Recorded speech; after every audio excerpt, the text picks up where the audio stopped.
My name is Jatin और मैं एक नीट एस्पिरेंट हूँ।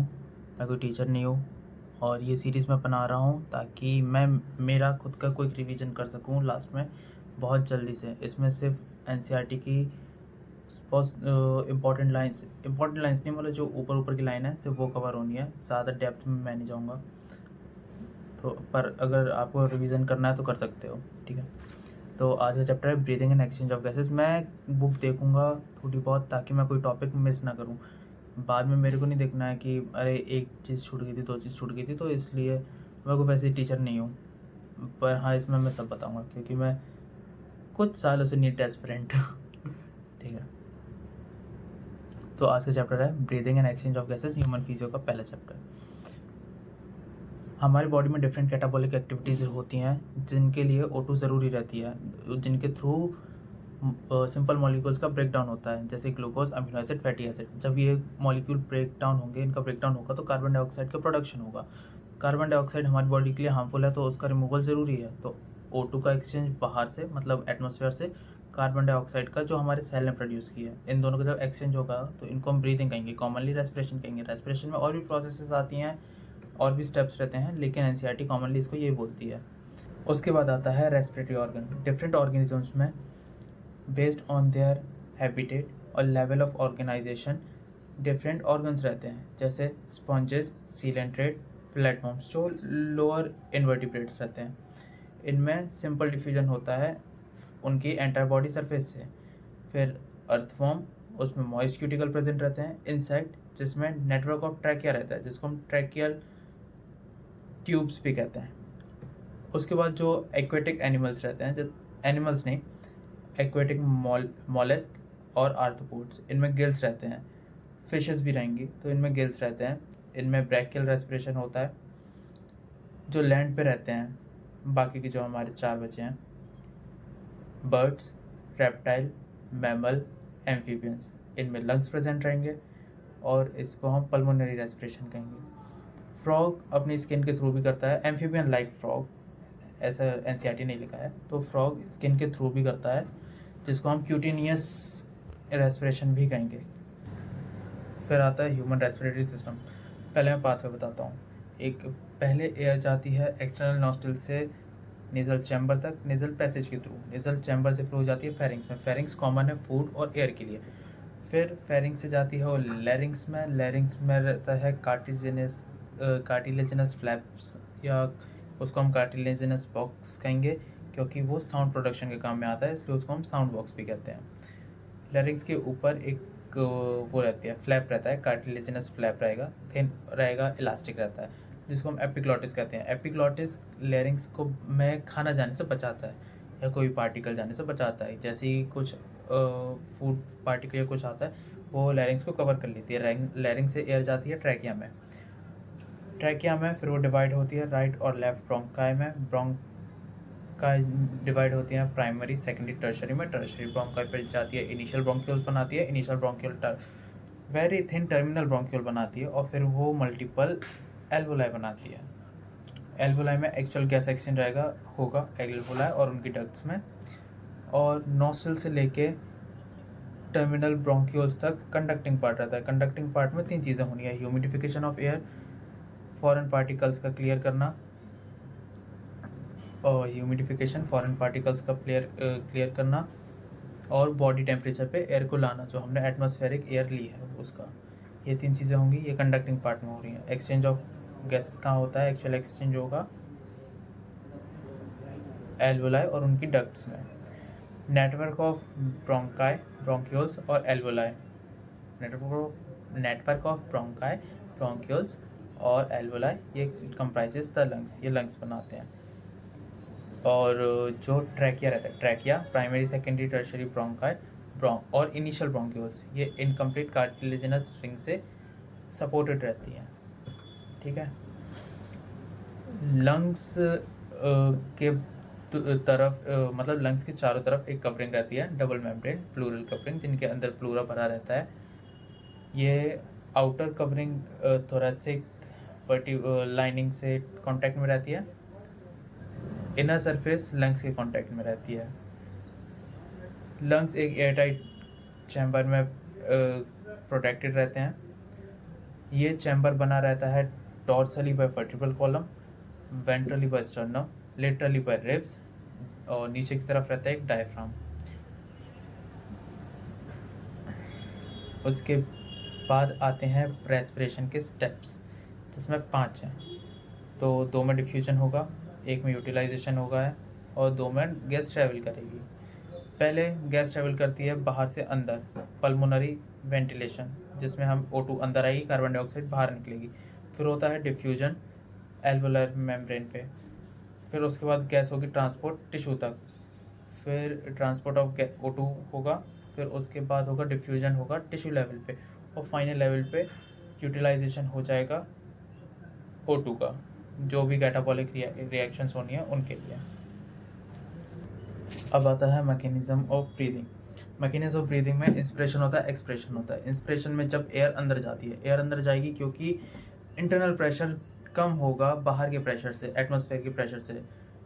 Negative to atmospheric pressure, comparatively negative है, एक्चुअल नेगेटिव नहीं है। नेगेटिव होगा 2 रीजन से, क्योंकि जब कॉन्ट्रैक्ट होगा डायफ्राम का और एक्सटर्नल इंटरकोस्टल मसल का। अब जब डायफ्राम कॉन्ट्रैक्ट होगा तो एंटीरियर पोस्टीरियर एक्सिस, ऐसे वाली एक्सिस पे जो नीचे जाएगा, प्रेशर कम होगा और फिर एयर अंदर जाएगी। फिर जो एक्सटर्नल इंटरकोस्टल मसल रहते हैं वो रिब्स को लिफ्ट अप करेंगे, स्टर्नम को आगे बढ़ाएंगे, जो डॉर्सोवेंट्रल एक्सिस में, ये वाली एक्सिस है जो हमारी जेड एक्सिस, ये आएगी वाई एक्सिस, ये आएगी जेड एक्सिस। तो इसमें वॉल्यूम इंक्रीज कराएगा और तब एयर अंदर जाएगी। इन दोनों का कॉन्ट्रैक्शन हो रहा है। जब इन दोनों का रिलैक्सेशन होगा तो ये नॉर्मली अपनी जगह पे वापस आएंगे, तो प्रेशर बढ़ेगा, जिस वजह से एक्सपिरेशन होगा, एयर बाहर निकलेगी। ठीक है। एक एवरेज ह्यूमन 12 से 16 बार ब्रीथ करता है 1 मिनट में। ब्रीदिंग या वॉल्यूम ऑफ एयर हम मेजर करते हैं, एस्टिमेट करते हैं स्पायरोमीटर से। इसके बाद आता है respiratory volume and capacities. 4 basic हैं और बाकी की जो 5, टोटल 9 है, बाकी की जो 5 बनेंगी वो उनको ऐड करके बनेंगी, ऐसी मेरे को याद है। सबसे पहले आता है टाइडल वॉल्यूम, जिसकी लिमिट है 500 ml, लिमिट नहीं कैपेसिटी है जिसकी 500 ml। Tidal volume normal air जो हम ब्रीद इन करते हैं, ये वाली। उसके बाद आती है inspiratory reserve volume, additional air जो हम टाइडल वॉल्यूम के ऊपर लेते हैं, जैसे हमने नॉर्मल इंस्पिरेशन किया एक ये। अब इसके बाद जो भी मैं एक्स्ट्रा लूंगा वो आएगी इंस्पिरेटरी रिजर्व वॉल्यूम में, ये वाली, ये इंस्पिरेटरी रिजर्व वॉल्यूम है। फिर उसके बाद आता है एक्सपिरेटरी रिजर्व वॉल्यूम, एक जो मैंने टाइडल वॉल्यूम जो मैंने छोड़ दी। अब इसके बाद जो मैं फोर्सफुली छोड़ूंगा, ये जो अंदर से खाली हो गया हूँ मैं बिल्कुल, ये रहती है एक्सपिरेटरी रिजर्व वॉल्यूम। फिर एक रहती है रेसिडुअल वॉल्यूम। रेसिडुअल वॉल्यूम वो एयर है जो फोर्सफुल एक्सप्रेशन के बाद भी अंदर रह जाती है। 4 हुई हैं ये बेसिक वाली। टाइडल वॉल्यूम जिसकी कैपेसिटी है 500 ml, नॉर्मल एयर जो हम ब्रीद इन और ब्रीद आउट करते हैं ये। इंस्पिरेटरी रिजर्व वॉल्यूम जो हम फोर्सफुली टाइडल वॉल्यूम जो हमारा नॉर्मल इंस्पिरेशन होता है उसके बाद हम फोर्सफुली और ऐड करते हैं, जिसकी कैपेसिटी रहती है 2500 से 3000 ml। फिर उसके बाद आती है एडिशनल एयर जो हम टाइडल वॉल्यूम के बाद छोड़ सकते हैं, फोर्सफुली जो हम छोड़ दें, वो आएगी 1000 से 1100। फिर रेसिडुअल वॉल्यूम जो हमेशा हमारे लंग्स में रहेगी, जो ERV एक्सपिरेटरी रिजर्व वॉल्यूम के बाद भी हमारे लंग्स में बची रह जाएगी, 1100 से 1200 ml। ये 4 है। अब आता है inspiratory capacity, tidal volume plus IRV inspiratory capacity होगा। एक्सपिरेटरी कैपेसिटी रहता है TV और ERV। फिर फंक्शनल रेसिडुअल कैपेसिटी रहता है ERV plus RV। Vital capacity रहता है total lung capacity minus residual volume या ERV TV प्लस IRV। और टोटल लंग कैपेसिटी रहती है जब सब कुछ चारों को ऐड कर दो, वो हो जाएगी हमारी टोटल लंग कैपेसिटी। अब आता है exchange of gases. Alveoli primary site है गैसियस एक्सचेंज के लिए, और उसके बाद टिश्यू लेवल पे भी गैस एक्सचेंज होती है। इंपॉर्टेंट फैक्टर जो रेट ऑफ डिफ्यूजन को डिफाइन करेंगे वो है सॉल्युबिलिटी ऑफ गैस और थिकनेस ऑफ मेम्ब्रेन। अब गैसेस का एक्सचेंज उनके पार्शियल प्रेशर पे भी डिपेंड करेगा। तो पहले O2 का बताता हूँ। एटमॉस्फेरिक प्रेशर O2 का रहता है 159, कार्बन डाइऑक्साइड का रहता है 0.3। एल्वियोलाई में O2 का प्रेशर रहेगा 104 और कार्बन डाइऑक्साइड का रहेगा 40। ऑक्सीजनेटेड ब्लड में रहेगा O2 का प्रेशर 95 और कार्बन डाइऑक्साइड का 40। डीऑक्सीजनेटेड ब्लड का रहेगा O2 का 40, कार्बन डाइऑक्साइड थोड़ा सा राइज करेगी 45 और टिश्यू लेवल में डीऑक्सीजनेटेड ब्लड के बराबर ही रहता है 40 और 45। कार्बन डाइऑक्साइड जो रहती है वो 20 से 25% हायर सॉल्युबल रहती है O2 के। कार्बन मोनोऑक्साइड 10 टाइम्स ज़्यादा रहती है कार्बन डाइऑक्साइड के, तो O2 के कंपैरिजन में 200 से 250 एक्स टाइम ज़्यादा रहेगी। उसके बाद डिफ्यूजन मेम्ब्रेन रहती है, वो कैसे बनी रहती है एल्वियोलाई लेवल पर डिस्कस करते हैं। उसमें एपिथेलियम, थिन स्क्वेमस एपिथेलियम जो सरफेस बनाती है वो रहती है। एंडोथेलियम रहती है एल्वियोलाई कैपिलरीज की, और उन दोनों के बीच में एक बेसमेंट सब्सटेंस रहता है। इन दोनों का थिकनेस 1 mm से भी बहुत कम रहता है, ठीक है, तभी जाके गैस आराम से डिफ्यूज हो पाती है। अब आता है transport of gases. O2 transport करती है दो मीडियम से, RBC से और प्लाज्मा से। 97% जाएगी RBC से, 3% जाती है प्लाज्मा से डिजॉल्व स्टेट में। कार्बन डाइऑक्साइड 3 मीडियम है, 70% जाती है बाइकार्बोनेट से, 7% जाती है प्लाज्मा से और 20 से 25% जाती है RBC से। हीमोग्लोबिन रेड कलर का पिगमेंट है जो RBC में प्रेजेंट रहता है। O2 हीमोग्लोबिन से कंबाइन होती है रिवर्सेबल मैनर में, मतलब रिवर्स हो सकती है, ठीक है, बनी बात है रिवर्स होगी, वरना एक ही फॉर्म में नहीं बैठी रहेगी। तो एक हीमोग्लोबिन का मॉलिक्यूल 4 ऑक्सीजन के मॉलिक्यूल कैरी करता है। 100 ml of oxygenated blood transport करता है 5 ml ऑफ O2, ठीक है। इसका हम जो ग्राफ देखेंगे वो सिग्मोइड कर्व रहेगा। ऑक्सीजन ज़्यादा हो जाएगी तो O2 बढ़ेगी, तो ग्राफ लेफ्ट साइड शिफ्ट होगा, कार्बन डाइऑक्साइड होगी तो राइट साइड शिफ्ट होगा।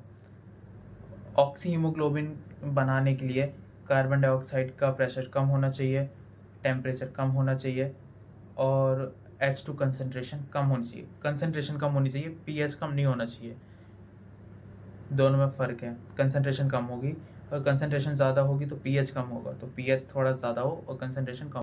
फिर उसके बाद आता है कार्बन डाइऑक्साइड का ट्रांसपोर्ट। कार्बन डाइऑक्साइड हीमोग्लोबिन से कंबाइन होकर कार्बामिनो हीमोग्लोबिन बनाती है। अगर वो कार्बन मोनोऑक्साइड से कंबाइन होता है हीमोग्लोबिन तो कार्बोक्सी हीमोग्लोबिन बनाता है, पर यहाँ पे यही बनाता है।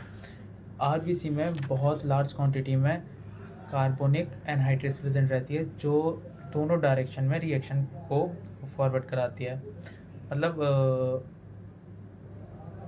फैसिलिटेट कराती है। 100 ml of deoxygenated blood can deliver up to 4 ml of carbon dioxide. उसके बाद आता है रेगुलेशन ऑफ रेस्पिरेशन। ह्यूमन के पास एबिलिटी है कि वो अपना रेस्पिरेटरी रिदम मेंटेन कर सकते हैं न्यूरल सिग्नल के थ्रू। पहला सेंटर प्रेजेंट रहता है मेडुलर रीजन में, जिसको हम कहते हैं रेस्पिरेटरी रिदमिक सेंटर। दूसरा रहता है पॉन्स रीजन में, जिसको हम कहते हैं न्यूमोटॉक्सिक सेंटर। यहाँ से सिग्नल जाते हैं जो कि इंस्पिरेशन की ड्यूरेशन को कम करते हैं, रिड्यूस करते हैं, ठीक है, ये न्यूरल सिग्नल के थ्रू। अब रिदमिक कीमोसेंसिटिव एरिया प्रेजेंट रहते हैं रिदमिक सेंटर के एडजेसेंट में, जो बहुत सेंसिटिव रहते हैं कार्बन डाइऑक्साइड और हाइड्रोजन आयन कंसनट्रेशन के।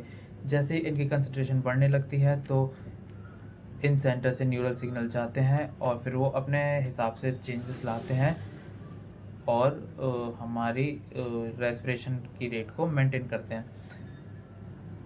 और रीजन रहते हैं आर्टिक आर्क में, कैरोटिड आर्टरी में, आर्टिक आर्क कैरोटिड आर्टरी। यहाँ पे रिसेप्टर्स रहते हैं जो सेंसिटिव रहते हैं कार्बन डाइऑक्साइड और हाइड्रोजन आयन कंसनट्रेशन के। ऑक्सीजन का रोल इनसिग्निफिकेंट है अभी तक, और बस इतना। इसके बाद आता है डिसऑर्डर्स। पहला है अस्थमा, जिसमें डिफ़िकल्टी होती है ब्रीथिंग में और इन्फ्लेमेशन हो जाता है ब्रोंकाई और ब्रोंक्यूल्स में। उसके बाद आता है एम्फीसीमा, जिसमें डैमेज हो जाती है लंग एल्वोलर वॉल्स और रेस्पिरेटरी सरफेस डिक्रीज़ हो जाता है। मेजरली ये होती है सिगरेट स्मोकिंग की वजह से। उसके बाद होते हैं ऑक्यूपेशनली रेस्पिरेटरी डिसऑर्डर्स, जो माइनिंग या इंडस्ट्रीज़ में काम करते हैं। तो वहाँ पे क्या होता है ना, डस्ट पार्टिकल्स तुम्हारे नॉस्ट्रल के थ्रू अंदर चले जाते हैं, जिसमें इन्फ्लेमेशन वगैरह हो जाती है, जो फिब्रियोसिस कॉज कर सकती है, ठीक है? जिससे लंग्स डैमेज हो सकते हैं। और इसलिए माइनिंग वगैरह जो करते हैं, वर्कर करते हैं, उनको मास्क पहनना बहुत ज़रूरी होता है।